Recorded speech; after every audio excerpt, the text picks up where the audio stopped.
A Descida dos Ideais. Pietro Baldi. Prefácio. Para compreender o significado do presente livro devemos vê-lo enquadrado no seio da obra da qual faz parte.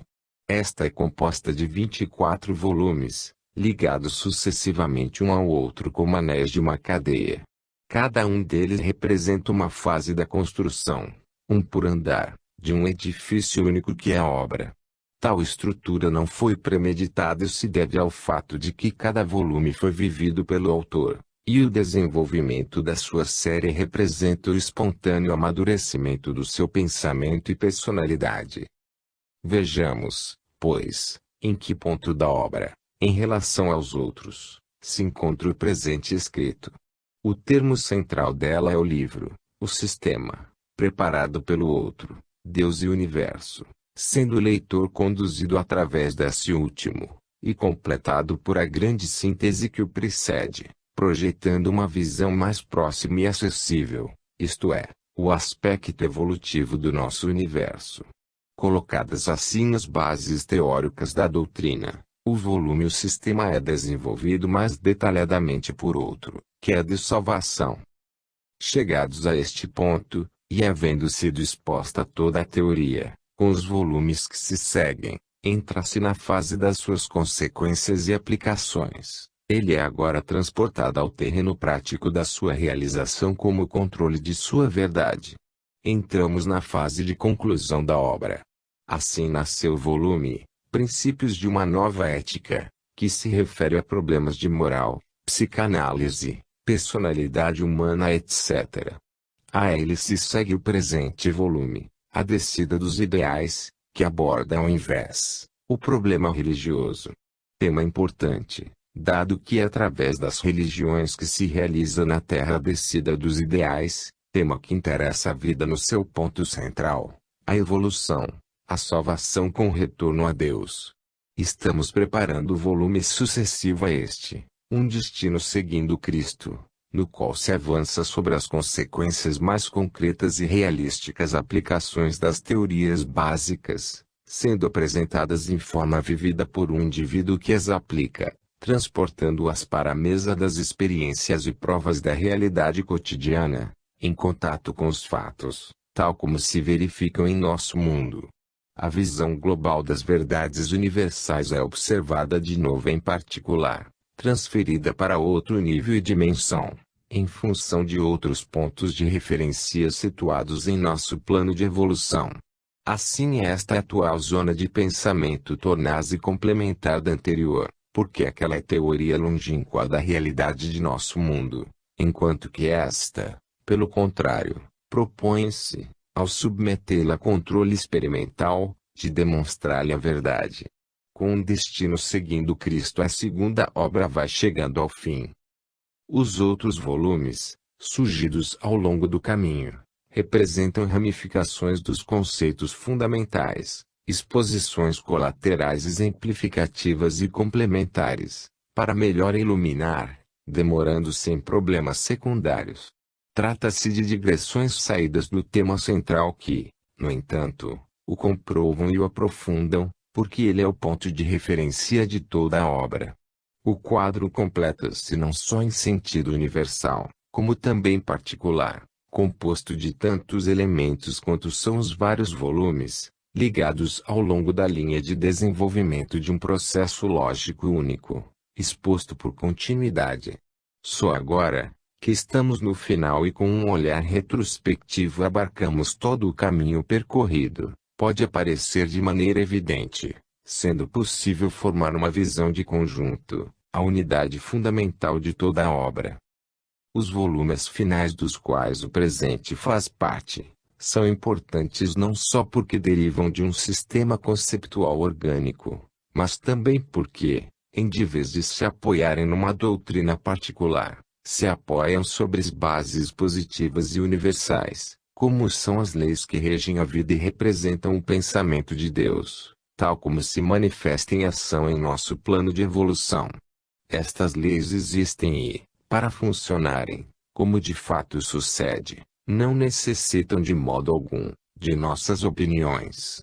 Elas caminham independentemente das verdades sustentadas por qualquer grupo humano, seja partido ou religião, e vemos que continuam funcionando indiferentes ao fato de os negarmos ou ignorarmos. Elas abraçam a vida integralmente, inclusive a vida espiritual monopolizada pelas religiões. O ponto de referência é portanto sólido, está aí visível, atual, objetivamente controlável, sem necessidade de mistérios, de revelações, de fé, de reconstruções históricas, de fatos longínquos. É um pensamento sempre presente, que sabe falar e fazer-se entender nos fatos, castigando-nos com as suas reações vivas e a sua lógica inflexível. Só com tal visão realista que abarca todos os aspectos da vida, incluindo os espirituais, se podem convencer as novas gerações. Com esta finalidade de bem, usamos e oferecemos, para a salvação dos valores espirituais, apresentando-a numa forma positiva, tal como hoje se exige para que uma ideia possa ser aceita. Novas correntes de pensamentos estão agora amadurecendo rapidamente. O catolicismo, obrigado a mover-se para não ficar atrás, abandonado, está chegando em último lugar, ofegante, e apressa-se em atualizar-se. Lança concílios, neles vota a favor do princípio da liberdade de consciência, procura um diálogo com as outras igrejas cristãs, abre os braços aos irmãos separados, mas para que eles façam esforço maior de aproximação em seu favor. Em resumo, agita-se para salvar a sua posição de domínio. Por outro lado, o autor, a quem não interessa esta luta de grupo para a defesa própria, vê-se constrangido a resolver seus graves problemas, que são de outra natureza, e trata de solucioná-los por si mesmo. Ele começa a pensar e não se adapta mais a representar o papel da tradicional ovelha do rebanho, só pelo fato de ser um fiel, obrigado à obediência da autoridade. Assim não se detém em inúteis dissensões teóricas, dispondo-se pelo contrário, a enfrentar e resolver por sua conta os seus próprios problemas. Pode achar inoportuno que uma religião, que ele vê que não é competente na matéria, como é a ciência, deve imiscuir-se, sem ser consultada, nos seus assuntos. Ele pensa, sobre que bases positivas apoia-se o direito com que eles se arrogam de invadir a sua consciência, de entrar num terreno que é dele, onde, portanto, é ilícita qualquer intromissão de estranhos. Para falar com Deus não se necessita de intérpretes e tradutores. Isto é violação de domicílio espiritual. O indivíduo consciente rebela-se a esta falta de respeito ao seu direito de pensar segundo a sua consciência e conhecimento, tanto mais que semelhante invasão autoritária se faz em nome de Deus. Por tudo isto, nestes livros oferecemos o conhecimento para que o indivíduo pense e compreenda por si mesmo, e forme uma consciência própria para a sua vantagem e não a serviço dos interesses de um grupo. Sem nenhuma imposição nem obrigação de crer, ele aceitará livremente, apenas se quiser, porque compreendeu e está convencido. Não pedimos fé, nem apresentamos mistérios, nem sequer um alto nível teológico. Explicamos tudo claramente para que cada um veja e julgue por si próprio. O jogo medieval da obediência baseada no princípio da autoridade, não impressiona mais. Hoje, a adesão não se chega por sugestão ou obrigação, mas por demonstração e convicção. Perante a não solicitada intromissão de terceiros na sua consciência, o indivíduo, por direito de legítima defesa, protege-se, como em pleno direito protege a sua casa e haveres contra qualquer invasor, até mesmo com maior direito, porque a casa do espírito vale muito mais.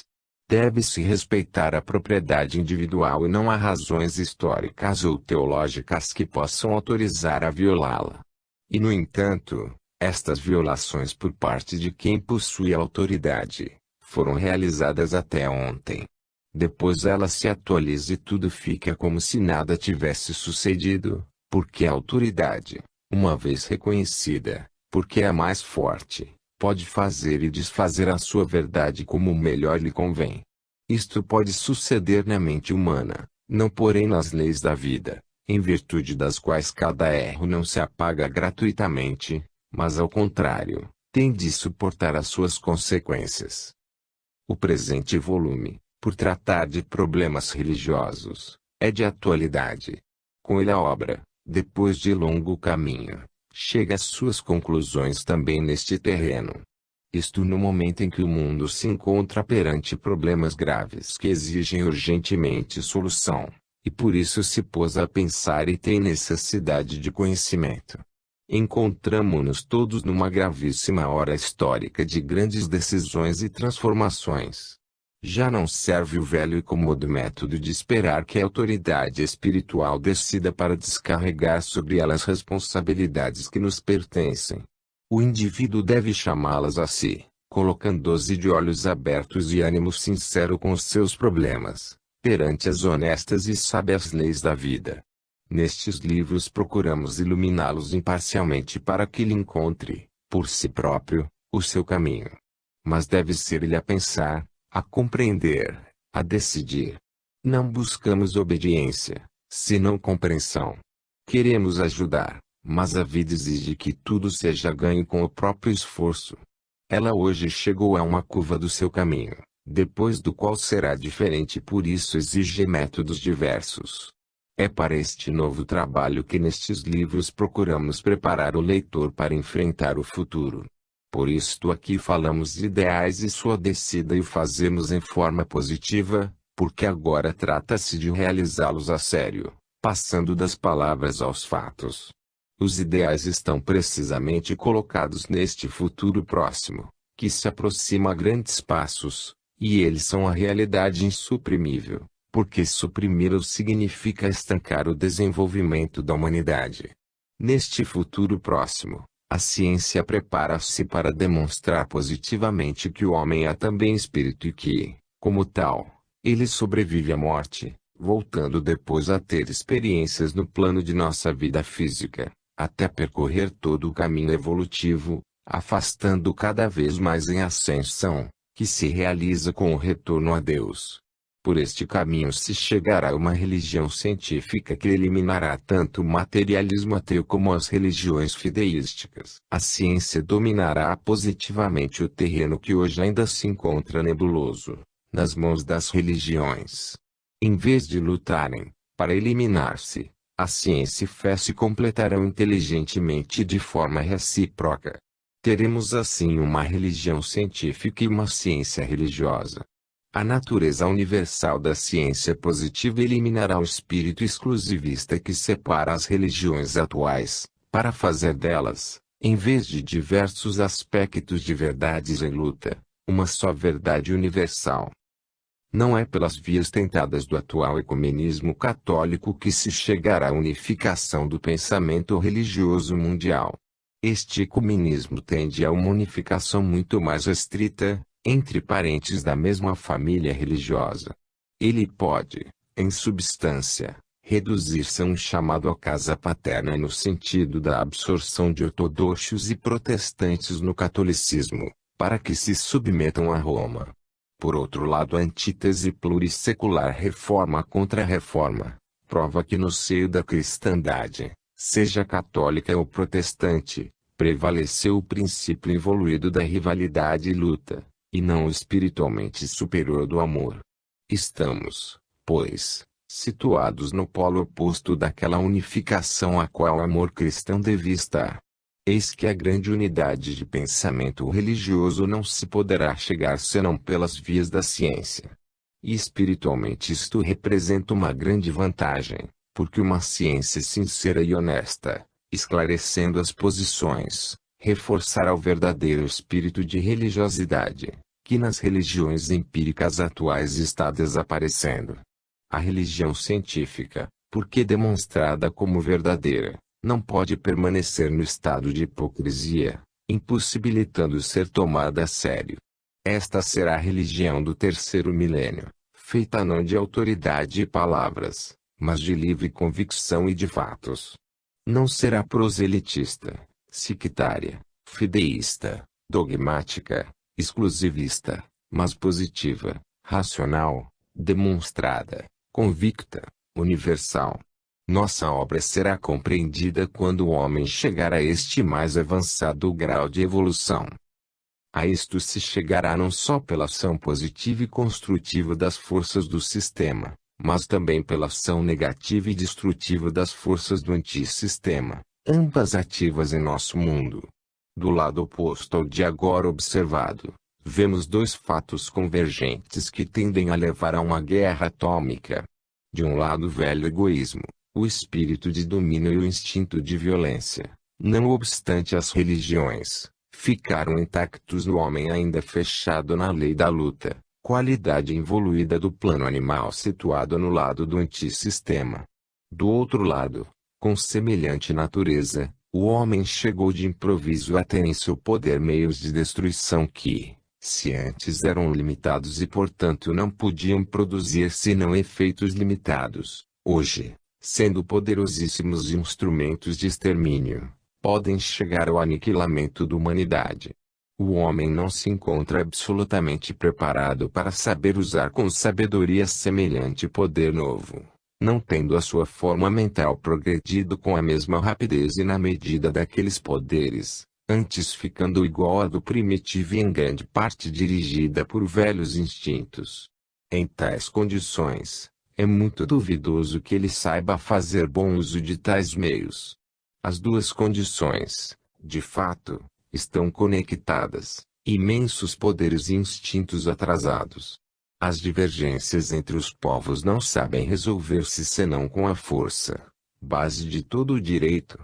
As religiões aceitam esse estado de fato. Para quem ainda não se armou, não resta senão esperar a sorte dos vencidos. É assim que a posse da bomba atômica se tornou uma necessidade defensiva para todos. Hoje a guerra transferiu-se para esta nova dimensão. Assistimos uma corrida universal de produção dessas bombas, de maneira que o mundo se enche cada vez mais delas. Assim, cada dia aumenta a probabilidade de que se inicie uma explosão em cadeia, impossível de ser detida, o que significa uma carreira para a morte. A obra surge neste momento histórico para explicar como funciona tudo isso, e assim levar a compreensão e a sabedoria. É mais fácil não considerá-la. Mas não se pode impedir que os fatos continuem a verificar-se segundo nossa ótica, conduzindo-nos às mencionadas conclusões. De resto, segundo as leis da vida, o involuído tarda em compreender e não sabe aprender a evoluir senão através da dor. A vida o sabe e assim o trata. Com semelhante biótipo não se pode chegar à compreensão por outro caminho. A tal resultado conduzirão dois fatos. A evolução que impulsiona o homem para a frente, amadurecendo sua mente. 2. A dor que o castiga, obrigando-o a pensar. É em tal momento histórico e sobre semelhante quadro de acontecimentos apocalípticos que aparece a obra da qual o presente volume faz parte. S. Vicente, Natal de 1965. 1. A descida dos ideais, estrutura do fenômeno. Observaremos neste volume, sob vários de seus aspectos, um fato fundamental da técnica de realização da evolução, isto é, o fenômeno da descida dos ideais. Que significa isto, porém? Descida de onde? Costuma-se dizer do alto. Mas, que é o alto? O alto é o sistema, que na cisão do dualismo representa o lado positivo, Deus, em oposição ao lado negativo, dado pelo antissistema, posição antagônica diante de Deus. Para abreviar, indicaremos com a letra S o sistema, e com azul o antissistema. O fenômeno central de nosso universo é a evolução, que representa o trabalho de reconstrução do sistema, a partir das suas ruínas, que constituem o as. Segue-se em consequência que, então, a evolução contém diversos graus de aproximação ao S. O homem ocupa um desses graus, o animal, um mais atrasado, o super-homem, um mais adiantado. O alto significa portanto um grau mais evoluído, em comparação com um menos evoluído, que em relação ao primeiro pode se definir de involuído. Descida dos ideais do alto significa transferir a lei de um nível biológico mais avançado a um menos avançado. Significa, para quem vive neste nível, uma antecipação da evolução, porque a influência do ideal permite realizar a passagem para aquele mais alto nível biológico. Ao conceito de descida dos ideais podemos dar uma base positiva, aderente à realidade da vida, e aos efeitos daquele fenômeno. Se poderá dar depois um sentido espiritual, não só de evolução biológica positiva, mas também de ascese ideal de almas em direção ao céu. Usam-se neste caso outras palavras e imagens. Mas podemos saber-lhes o significado num positivo ponto de vista biológico. Uma tal colocação do problema dá-nos a chave para compreender a estrutura e o desenvolvimento do fenômeno desta descida. Se de um lado temos o alto, que significa níveis de evolução mais avançados, de outro temos o nosso mundo que representa os mais atrasados. O fenômeno da descida dos ideais é dado pela conjunção destes dois termos, que se aproximam um do outro tomando corpo, o do lado S, no biótipo evoluído, e o do lado AS, no biótipo involuído. Na realidade trata-se de duas ideias ou princípios distintos que, incorporando-se nestes dois biótipos opostos, entram em contato, através das ações e reações de cada um deles, com a finalidade de realizar o fenômeno de evolução. Nesta descida está empenhada a lei de Deus que o dirige, como estão também os destinos do ser que trabalha apoiado naquela lei que quer levá-lo à salvação. Para compreender o fenômeno da descida é necessário, antes de tudo, compreender como funciona a lei biológica terrestre no nível humano e com que técnicas evoluem as suas formas. A existência no plano animal e humano baseia-se na lei da luta pela vida. No entanto, não é uma lei universal e definitiva, mas relativa a este plano, por isso destinada a desaparecer com a evolução.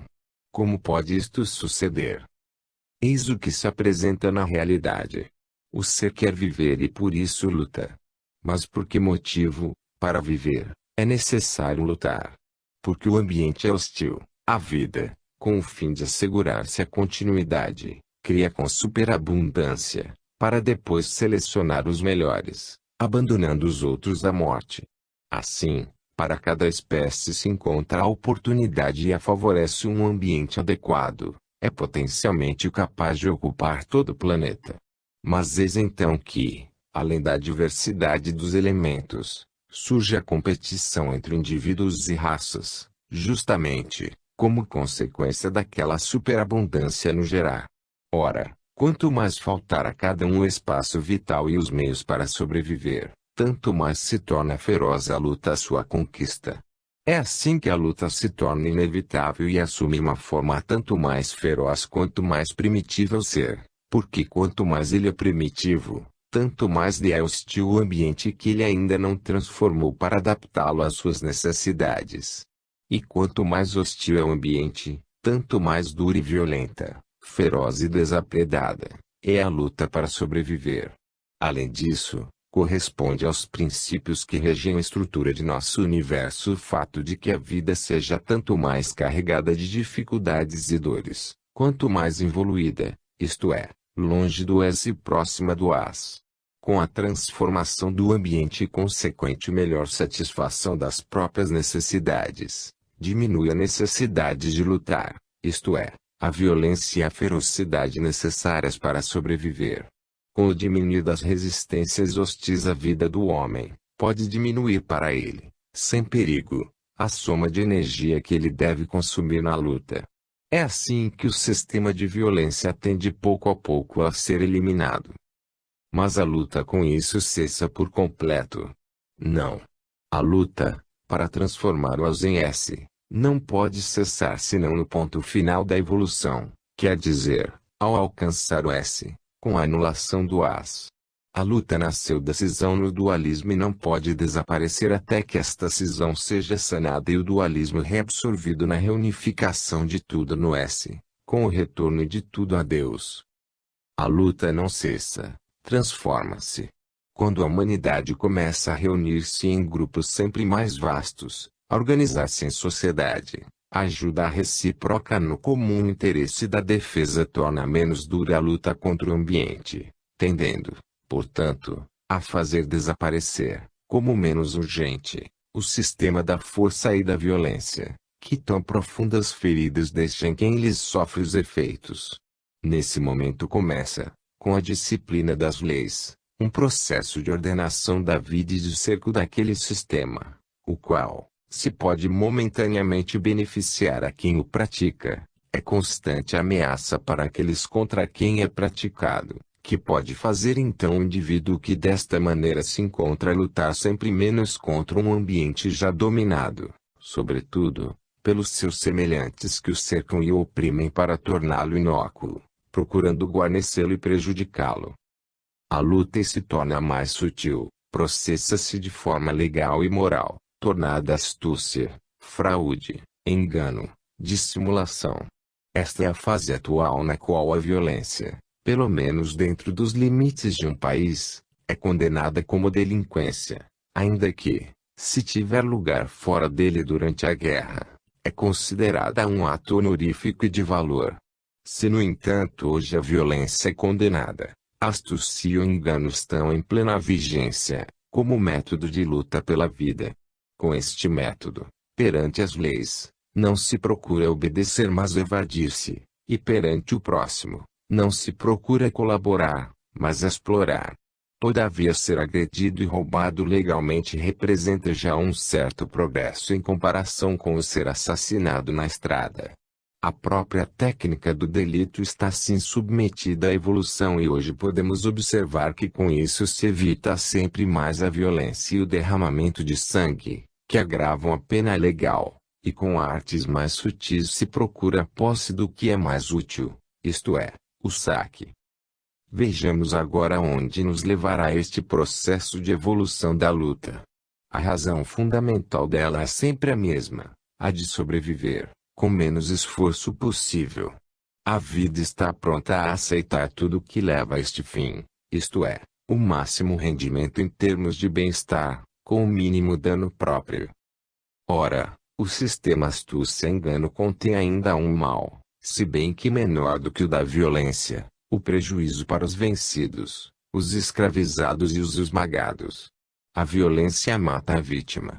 A astúcia deixa viva, mas arruinada. As feridas permanecem impressas no subconsciente e não se esquecem. Os vencidos, como antigamente, se queriam sobreviver, eram obrigados a fortalecer-se cada vez mais. Agora, pela mesma razão, são obrigados a tornar-se cada vez mais astutos e inteligentes. Eis que também aqui, ainda uma vez o mal é automaticamente levado à sua autodestruição. Manifesta-se assim uma tendência a cercar e circunscrever gradualmente o sistema da astúcia, por duas razões. Primeiro, porque o homem se dará conta de quanto é custoso, como dispêndio de energia, o consequente método de desconfiança que impõe um controle contínuo, e de quão contraproducente é tal método pelos atritos que produz e os danos que provoca no vencido, o que representa um material negativo que fica circulando na atmosfera que todos respiram e que não podem acabar senão caindo em cima de alguém. Segundo, porque existindo a probabilidade de que todos sofram estas duras consequências, se compreenderá que ameaça contínua e que falta de segurança tal um método representa, e quão mais vantajoso é para todos, seguir pelo contrário, o método da sinceridade e colaboração. É por este caminho que por fim o sistema de luta acabará por ser superado. Esta transformação corresponde a um processo de saneamento do separativismo, fruto da queda, alcançando a unificação, fruto da reconstrução evolutiva. Neste processo os elementos separados tendem sempre mais a reunir-se até se fundirem, reconstruindo o seu estado orgânico. Temos, pois, três fases, nas quais o homem se encontra nestas possíveis posições.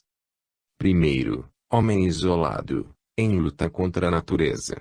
Método da força e violência. Segundo, homem que se reagrupa em sociedade.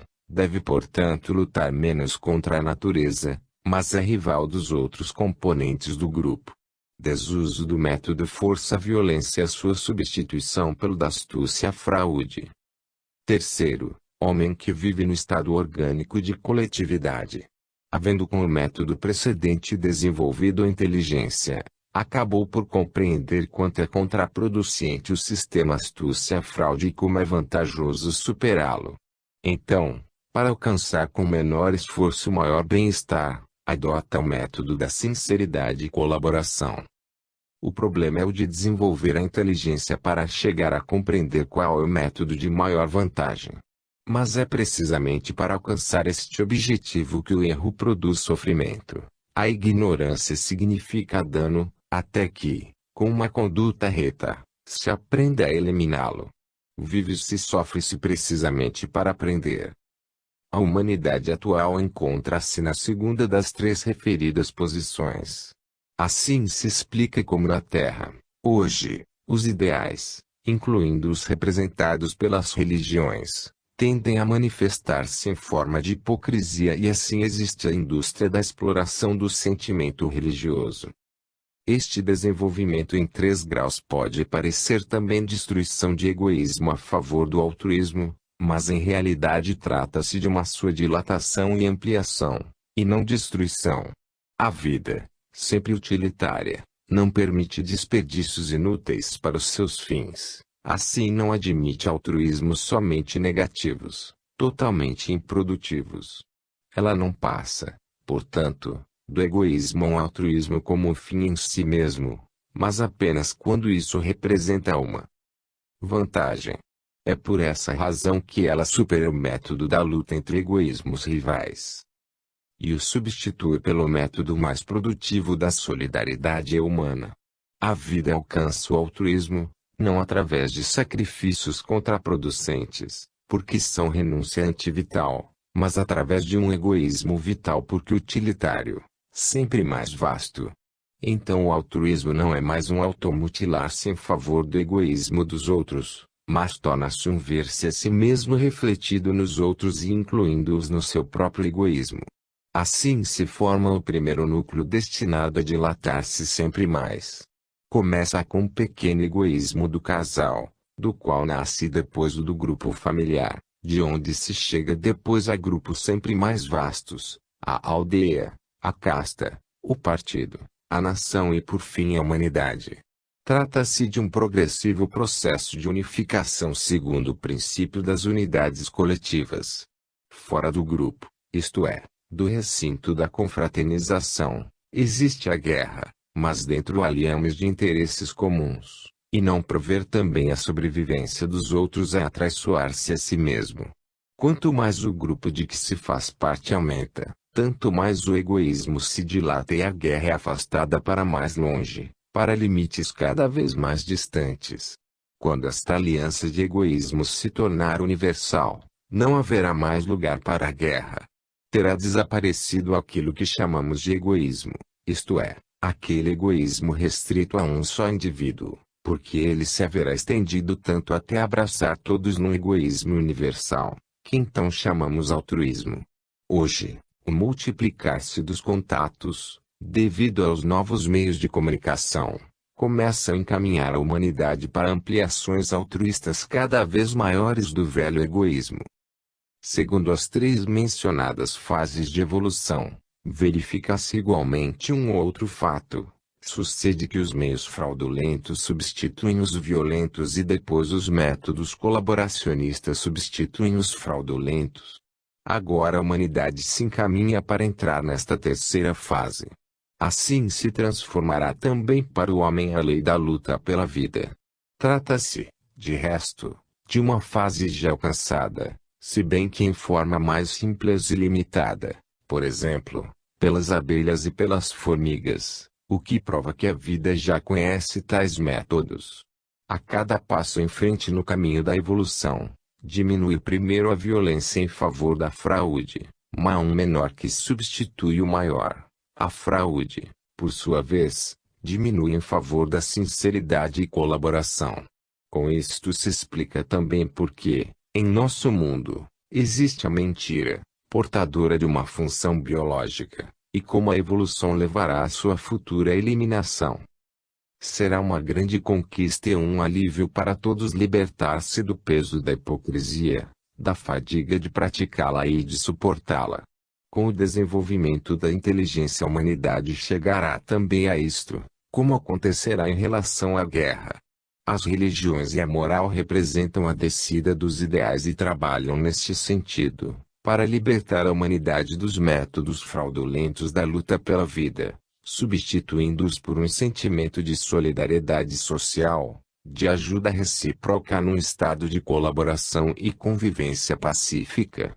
O que impede de se chegar a viver numa posição para todos mais vantajosa, é somente a ignorância. E não há outro método para eliminá-la, senão sofrer as duras consequências do estado atual. Sofrer até ser obrigado a procurar melhor aquela posição e, com a experiência adquirida, encontrá-la mais facilmente. Depois, para permanecer aí, com o desenvolvimento da inteligência, compreender que isso é o melhor. Trata-se de conquistar novas qualidades, porque não adianta sobrepor novos sistemas econômicos, sociais, políticos a indivíduos imaturos. Desenvolvendo o espírito de associação, trata-se de eliminar o atávico antagonismo individual, de modo que as forças dos indivíduos isolados não se eliminem, destruindo-se numa luta recíproca, mas ao contrário, se possam somar num estado de cooperação. Assim se obtém um rendimento imensamente maior e é muito fácil resolver o problema da sobrevivência, biologicamente fundamental. Na terceira das três referidas fases, a orgânica, a atividade que se substitui à luta de tipo 1 e 2, é o trabalho. O ambiente onde vive foi gradualmente domesticado com a civilização, com as leis e a educação. A violência se eliminou da vida social, tendo-se compreendido por fim, como é contraproducente agitar-se tanto para enganar-se reciprocamente. Pode-se então alcançar a terceira fase, num ambiente não mais hostil, entre companheiros não mais rivais. Não há necessidade de usar o método da luta, que inicialmente era necessário para sobreviver, porque agora, trabalhando todos juntos, o problema da sobrevivência está resolvido. Mais adiante observaremos que outros problemas possam depois surgir, quando se supere também esta fase. Veremos quais gritos oferece um bem-estar assegurado, para um biótipo a isso ainda não habituado, provido da velha forma mental proporcionada aos métodos de vida precedente. Neste capítulo basta haver constatado a necessidade biológica pela qual a evolução deve levar à realização do princípio de solidariedade social, baseado sobre o fato positivo, de utilidade de associar-se para melhor vencer na luta pela sobrevivência. É assim que se passa da fase de antagonismos entre egoísmos rivais, à da colaboração. Nesta nova posição, o indivíduo se sentirá muito mais protegido e com mais potencialidade, porque se encontrará não mais isolado dentro de uma natureza hostil e entre companheiros inimigos, mas como elemento funcionando dentro de um grande organismo. A utilidade de associar-se para vencer na luta pela vida é um fato positivo. Já que é utilitária, é inevitável que ela evolua nessa direção. Por isso, é fatal que se acabe passando ao sistema orgânico de cooperação, em substituição ao atual de guerras econômicas, luta entre classes sociais, guerras armadas para a destruição universal. Mas como poderá, na prática, surgir uma substituição tão radical de método? O da força, como o da astúcia. Mesmo que o segundo seja mais refinado que o primeiro, são sempre dois sistemas baseados num egoísmo, fechado em si mesmo, e na consequente desonestidade para com o próximo. Ora, abrir este egoísmo em direção ao próximo, com a consequente honestidade para com ele, constitui uma profunda transformação de tipo biológico, um salto evolutivo para um nível superior, um amadurecimento que leva a um modo de conceber a vida totalmente diverso, o que não é fácil realizar. De que meios dispõe a natureza e que métodos ela usa para alcançar o objetivo? O processo já está em ação, é o que podemos observar. Para eliminar o atual regime de rivalidade não há outro meio senão a reação das vítimas, as quais deverão impor com a persuasão dos meios coercivos, o sistema da honestidade, de modo que quem pratica o regime da rivalidade fique ferido. Único processo para compreender que não é salutar repetir o erro. Quando os débeis e os ingênuos não se deixarem mais enganar, tendo a indústria da mentira deixado de dar fruto, não haverá mais razão para que ela continue sendo praticada, e então ela será abandonada como se faz com todas as coisas que já não dão proveito. Mas, para que isso seja assimilado como qualidades do indivíduo, é necessário que, por longa repetição, os desonestos constatem pela sua experiência os resultados danosos do seu método para eles próprios, adaptando-se, então, a outro método que não produz aqueles resultados, e muito ao contrário, oferece vantagens anteriormente desconhecidas, tornando-se por fim, deste modo, vantajoso para todos. Trata-se de vencer todas as resistências da ignorância que faz acreditar no contrário. Trata-se de mudar de forma mental, passando para uma nova, o que representa uma verdadeira criação biológica. Para fixar-se na raça, tudo isso deve entrar nos hábitos sociais através de um esforço tenaz de imposição, um impulso constante nesta direção. O Evangelho é entendido apenas no seu aspecto negativo, de sacrifício, santifica o indivíduo que o pratica, mas encoraja os desonestos com o seu método de exploração. Enquanto os prejudicados não reagirem, a sua paciência funcionará como fábrica de vítimas. Se os crucificadores de Cristo tivessem recebido uma lição imediata, não teriam ficado encorajados pelo seu fácil sucesso, que lhes ensinou uma verdade totalmente diferente, isto é, que não é o amor, mas a força e o engano que são premiados. Estamos na Terra e não nos céus, e o que a realidade biológica ensina-nos que o ideal, para enxertar-se na vida, deve seguir as suas leis neste seu nível. Em relação à Terra, a crucificação de Cristo pode ter tido a função de um escândalo, mostrando ao mundo, durante milênios a vergonha da humanidade, para que compreenda a má ação e deixe de repetir semelhantes crimes. O que representa aquela crucificação perante o céu? Ao mundo não lhe interessa sabê-lo. Hoje se culpa os judeus por decídio, como se pudesse matar Deus. Se isto fosse certo, eles seriam os seres mais poderosos do universo. No entanto, aquele delito não foi apenas de um povo, mas de toda a humanidade, que o repetiu até hoje, perseguindo inocentes, inclusive em nome de Deus. Segue-se que esse escândalo tão grande não deu resultados positivos. As resistências das coisas velhas são imensas. E enquanto o egoísmo das vítimas, seguindo as leis do plano humano, não conseguiu organizar-se para impor ao egoísmo dos que provocam os danos e obrigá-los a respeitar os direitos de todos, haverá sempre lugar para os desonestos, para sua vantagem e prejuízo dos demais. E jamais se passará a fase de acordo e equilíbrio em que se supera esse sistema. Este fato justifica e torna necessária a presença das leis e as respectivas sanções punitivas para estabelecer uma ordem na sociedade.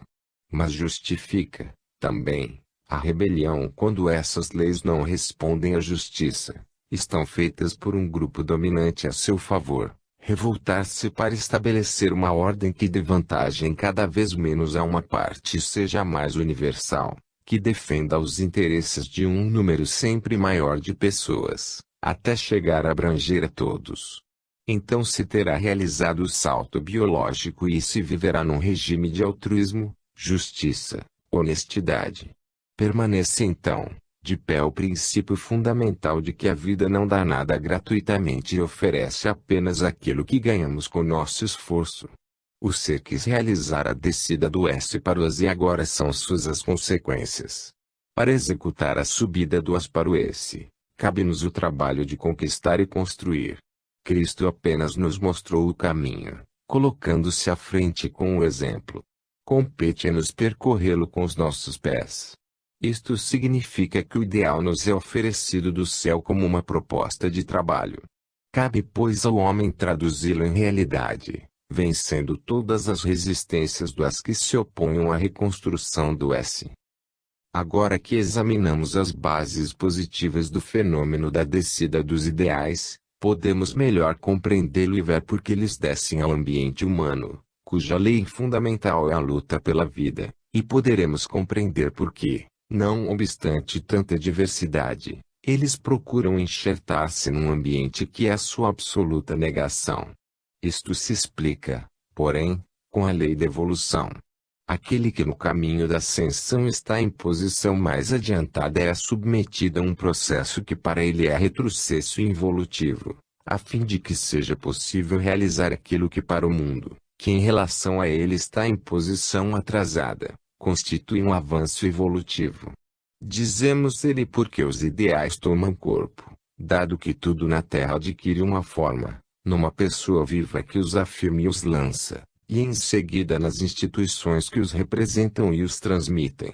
Precisamente assim se organizam as religiões, que são o canal mais importante da descida dos ideais à Terra. Como se realiza então o fenômeno, que sucede quando a realidade, verdadeira do céu, pretende enxertar-se naquela tão diferente realidade biológica, verdadeira em nosso mundo? Na Terra, de fato, está o homem sujeito a leis bem diferentes, que nada tem de ideal, que obrigam a ocupar-se em primeiro lugar do problema da sobrevivência. É natural, portanto, que para este objetivo ele procure utilizar-se do que encontra, inclusive os ideais, os quais, pelo contrário, querem utilizá-lo para os seus fins, que são totalmente diferentes. Aos ideais interessa a salvação da alma, a grandeza do espírito, mesmo que seja com sacrifício da vida terrena. Ao homem interessa sobretudo aquela vida, porque é concreta e presente, e só quando se trata de deixá-la é que se interessa pela outra. As duas posições estão invertidas, uma em relação à outra. É natural, então, que cada um dos dois princípios, para não se perder nesse antagonismo, deve buscar o interesse mútuo. É assim que quando uma religião dita normas de vida para transformar o homem, este procure transformá-las num meio para satisfazer as suas necessidades de vencer na sua luta pela vida. Deste modo ele adapta a religião às suas próprias comodidades, de maneira que lhe sirva e, se não lhe serve, não aceita. Se a memória de Cristo chegou até nós, isto se deve em grande parte à concessão do imperador Constantino, que permitiu o poder temporal dos papas, pelo que o sacerdócio se tornou hierarquia, administração de bens, atividade política, e carreira. Mas para que se continuasse a falar de Cristo não havia outro meio senão transformá-lo em algo deste mundo. Mal necessário, tanto mais grave quanto mais primitiva a humanidade, mas que com o tempo vai desaparecendo, porque é tarefa da evolução eliminá-lo. É inevitável, portanto, que, para que a aceitação de um ideal seja possível na Terra, ele deva baixar ao nível daquele que vai aceitá-lo, que é o dono do ambiente terrestre onde o fenômeno deve realizar-se. Isto deve acontecer para que ele não fique excluído da vida. Os seres nos quais tomam forma os dois princípios opostos são, por um lado, o biótipo do gênio, do santo, do profeta, do super-homem, isto é, o evoluído, e por outro lado o biótipo normal animal humano. O primeiro é o motor da evolução, o elemento ativo, o segundo é o elemento passivo, que se deixa arrastar pelo primeiro. Um ideal demora milênios para ser assimilado. Quando já cumpriu a sua função, porque o ideal foi todo utilizado num sentido evolutivo, então aparece outro mais adiantado, de maneira que a humanidade possa continuar progredindo. No fundo trata-se de uma troca, em que cada um dos dois termos dá e em compensação pede alguma coisa. O ideal oferece-se pedindo ao homem o esforço necessário para progredir, e o homem trata de ganhar o mais que pode e com a menor fadiga possível, mesmo materialmente, utilizando apenas o ideal na Terra para esta finalidade. É assim que surgem os seus representantes, os ministros de Deus, a casta sacerdotal, que, pelo fato de cumprir um serviço, estabelece a indústria da religião, que é a base terrena indispensável para que o ideal possa tomar forma no plano humano. Para os cidadãos da Terra tudo está em seu lugar, conforme a lei do seu plano. Deste modo se explica como os ideais não se nos apresentam íntegros na Terra, mas torcidos e adaptados por terem sido levados ao nível humano. Naturalmente isto é adequado ao homem normal que fez para si o trabalho desta adaptação, mas não para quem assume os ideais a sério e por esta razão se encontra isolado e, inclusive, excluído e condenado. Nestes escritos tomamos o partido deste último, perante a destruição dos valores morais, tratando de salvar o que se possa. Quem se encontra deslocado na terra não é o evoluído que está em sua casa, no seu ambiente, mas sim o evoluído, que procura levar para ali o ideal. Para poder realizar a sua missão, encontra-se ele na posição não merecida de condenado a um retrocesso involutivo, o que é um castigo tremendo. É o mesmo que condenar um homem culto e civilizado a viver entre antropófagos, transformados em seus semelhantes, e a cujos hábitos deve adaptar-se. Ele, que tem por instinto a prática da sinceridade e da colaboração, deve viver submerso num mundo de hipocrisia e fraude. Anteriormente vimos quais são os diversos graus de evolução. Podemos assim entender o que significa transportar um indivíduo do terceiro grau ao segundo, o martírio necessário para que ele possa realizar, no seio de um ambiente biológico evoluído, o trabalho de arrastá-lo a um nível mais alto. Transportando ao mundo dos involuídos, o evoluído encontra-se em condições de inferioridade na luta para a sobrevivência. Se para ele existem compensações celestiais, isso é coisa que para o mundo não interessa. O mundo entendeu de Cristo apenas as duas coisas que lhe serviam: matá-lo quando estava vivo, explorá-lo depois de morto. O homem do terceiro grau evolutivo, de tipo evangélico, seguidor de Cristo, pelo fato de repelir o método força à violência, bem como de astúcia à fraude, não é apto para sobreviver no ambiente terrestre. Então o ideal será somente levado a termo por poucos pioneiros, rapidamente liquidados, e nunca se poderá realizar no seio de nossa humanidade.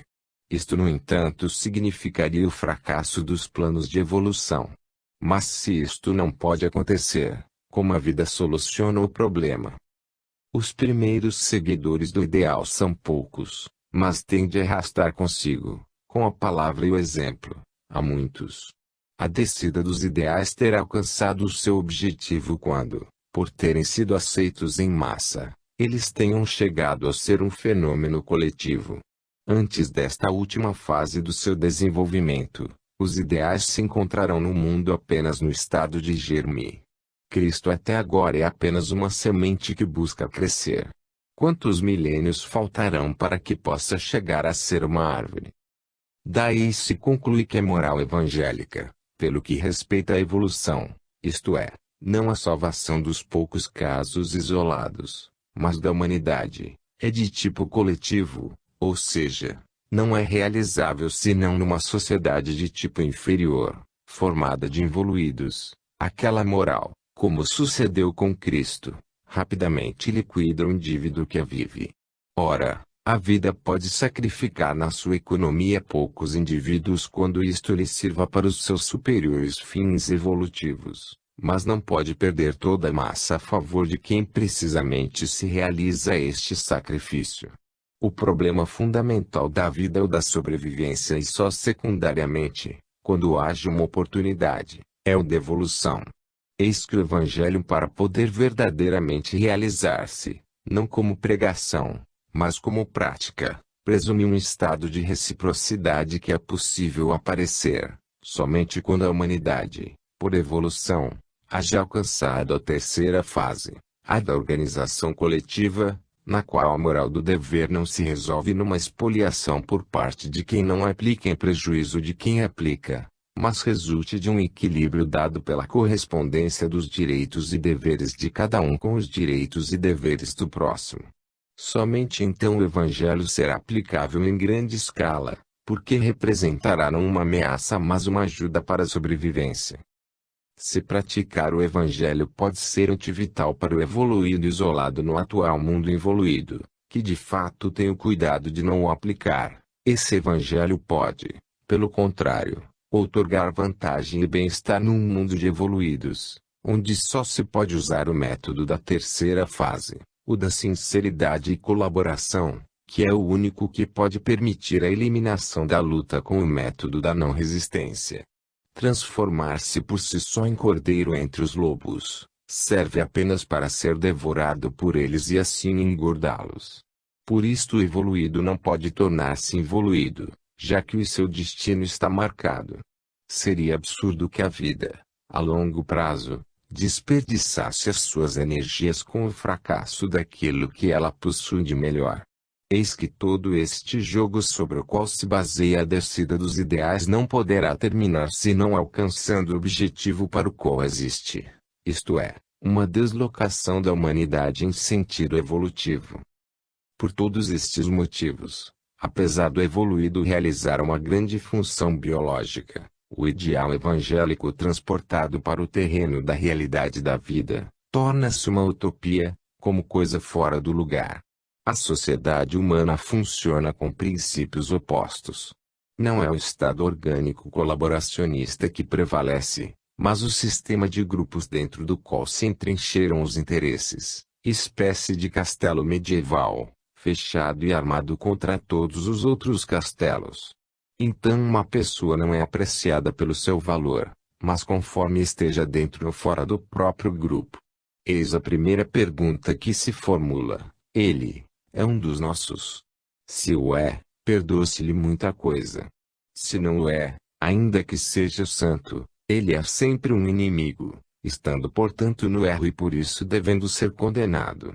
Se se apreciam as qualidades de um indivíduo, isto não se faz imparcialmente, senão em função da possibilidade de ser explorado ao serviço de um grupo. Porque o objetivo maior é a sobrevivência e tudo se concebe e se faz em função dela. O grupo formou-se e existe precisamente para este fim, no qual todos os membros estão sumamente interessados. Esta é a força que os mantém unidos, porque é a união que os fortifica para defenderem-se e vencer. Assim, a apreciação de uma pessoa é muito diferente, conforme ela se encontre dentro ou fora do grupo. As valorizações humanas são deste modo torcidas em função desta necessidade de luta. Se quisermos julgar objetivamente um indivíduo pelo que realmente é, deveríamos, primeiro, despojá-lo das suas atribuições exteriores, prescindir da sua posição social, despí-lo de todos os arreios com que se cobre e se esconde, porque só então poderá aparecer sua verdadeira pessoa em vez dos seus sucessos sociais. Na Terra tudo existe portanto em função da luta. O indivíduo deve ocupar-se, em primeiro lugar, deste trabalho. Ele vale na medida em que é utilizado para este fim. Eis que a parte mais dolorosa da vida do evoluído, se não morre antes, e a da glorificação, porque, se com isto ele conseguiu enxertar um pouco de ideal na vida, começa então a sua exploração, sendo submetido a finalidades humanas, buscando-se a sua adaptação quando nasce o seu emborcamento, a serviço do mundo. A maior paixão de Cristo não foi certamente a do Gólgota, mas a sua crucificação longuíssima, que já dura 2000 anos, a serviço dos interesses dos homens.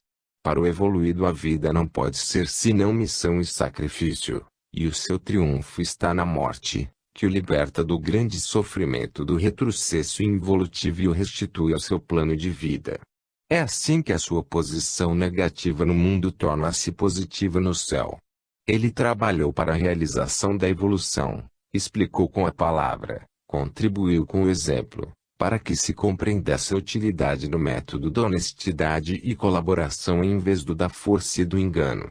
O mundo se riu dele tratando-o como um ingênuo, e quando abria os braços para colaborar, os outros farejando nele o honesto inócuo, o escravizaram e espolharam.